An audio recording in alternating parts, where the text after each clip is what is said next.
যখন বাংলাদেশের সাংবিধানিক এবং সংবিধিবদ্ধ প্রতিষ্ঠানগুলোতে নিয়োগের অথরিটি হিসেবে এনসিসির প্রস্তাব করা হলো, জাতীয় সাংবিধানিক কাউন্সিলের কথা বলা হয়েছে, আমরা কিন্তু আমাদের দলের তরফ থেকে এই বক্তব্যের সঙ্গে আমরা একমত ছিলাম। কিন্তু এনসিসির ফরমেশন বা এনসিসির কার্যপরিধি, নামকরণ, সেই বিষয়গুলো নিয়ে আপত্তির জায়গা যখন তৈরি হলো যে এটা অনেক উচ্চ ক্ষমতা সম্পন্ন একটা বডি হয় এবং এই সংস্কারের ব্যাপারে কয়েকটি রাজনৈতিক দল তারা আসলে ঐক্যমত হতে চান না, তো সেই জায়গাটাতে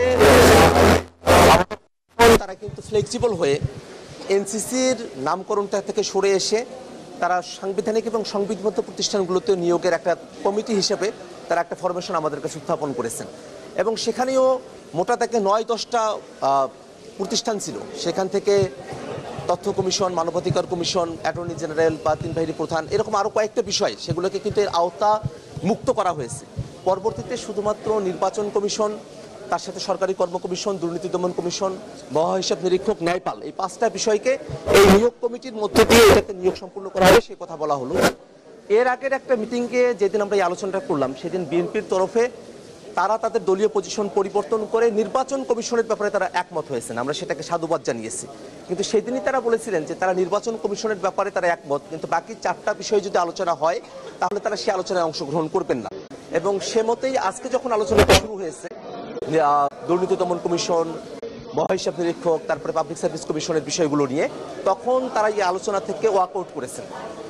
স্বভাবতই এই বিষয়টা নিয়ে আমরা বলেছি যে এটা তো আমরা কোনো একটা দলের নীতি আদর্শ বা কোনো একটা দলের গঠনতন্ত্র ঠিক করার জন্য আমরা এখানে বসি নেই। আমরা গোটা জাতির প্রত্যাশার জায়গাগুলোকে কিভাবে রাষ্ট্রীয় কাঠামোর মধ্য দিয়ে পূরণ করা সম্ভবপর হবে সেরকম একটা কাঠামো বিনির্মাণের জন্যই কিন্তু আমরা এখানে বসেছি।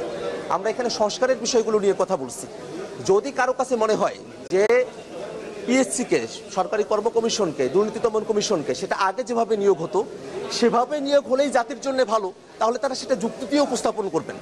আর আমরা যেটা বলছি যে এটা আগে যেভাবে নিয়োগ হতো সরকারিভাবে, সেটা না হয়ে এক দলের নিয়োগ না হয়ে একটা নিরপেক্ষ বডির মধ্য দিয়ে, নিরপেক্ষ একটা কমিটির মধ্য দিয়ে সরকারি দল, বিরোধী দলের সেখানে অংশগ্রহণ থাকবে, তাদের মধ্য দিয়ে যদি একটা নিয়োগ হয় তাহলে সেই নিয়োগটা ফেয়ার হবে, সেই নিয়োগটা দলনিরপেক্ষ হবে, সেই প্রতিষ্ঠানটা দলনিরপেক্ষভাবে কাজ করবে।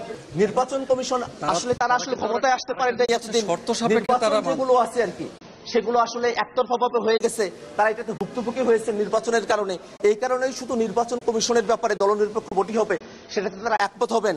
আর বাকি যে বডিগুলো আছে, সরকারি কর্ম কমিশন, দুর্নীতি দমন কমিশন, মহাহিসাব নিরীক্ষক বা ন্যায়পাল, সেই বিষয়গুলো তারা ক্ষমতায় এতদিন ছিলেন না, তাদেরকে এফেক্ট করে নাই, এই কারণে তারা আসলে এই বিষয়গুলোতে একমত হবেন না। বিষয়টাকে এইভাবে মানে আমাদের কাছে রিপ্রেজেন্টেড হচ্ছে। আমি আসলে একটা বিএনপির প্রতিনিধিদের কাছে প্রশ্ন রাখতে চাই। আমি মনে করি যে বিএনপি যেহেতু নির্বাচন কমিশনের ব্যাপারে, নিয়োগের ব্যাপারে, দলনিরপেক্ষ বডির ব্যাপারে তারা একমত হয়েছে, এটাকে আমরা সাধুবাদ জানাই। তারা তাদের দলীয় অবস্থান পরিবর্তন করে এটা তারা করেছেন। এটা তেমন কোনো ব্যাপার না যে এই নিয়োগ কমিটিগুলোতে তারা যদি একমত হন তাহলে তাদের দলীয় আদর্শের কোনো পরিবর্তন তাদেরকে করতে হয়। যেহেতু তেমন কোনো বাধ্যবাধকতার জায়গা এখানে নেই, সেক্ষেত্রে অন্যান্য যে প্রতিষ্ঠানগুলো আছে সেই প্রতিষ্ঠানগুলোতেও দলনিরপেক্ষভাবে নিয়োগ কমিটির মধ্য দিয়ে নিয়োগ সম্পূর্ণ হবে। এই বিষয়টাতে বিএনপির যারা নেতৃবৃন্দ আছেন তারা আসলে ইতিবাচক সিদ্ধান্ত গ্রহণ করবেন, এই আহ্বান আমরা তাদের কাছে রাখতে চাই। আমরা আসলে বিরোধের রাজনীতি করতে চাই না, আমরা সকলে পরিচয় নির্ভর রাজনীতি করতে চাই। কোনো কিছুকে যদি রাষ্ট্রের জন্য হুমকি স্বরূপ মনে হয় আমরা সেটাকে অবশ্যই বাদ রাখবো।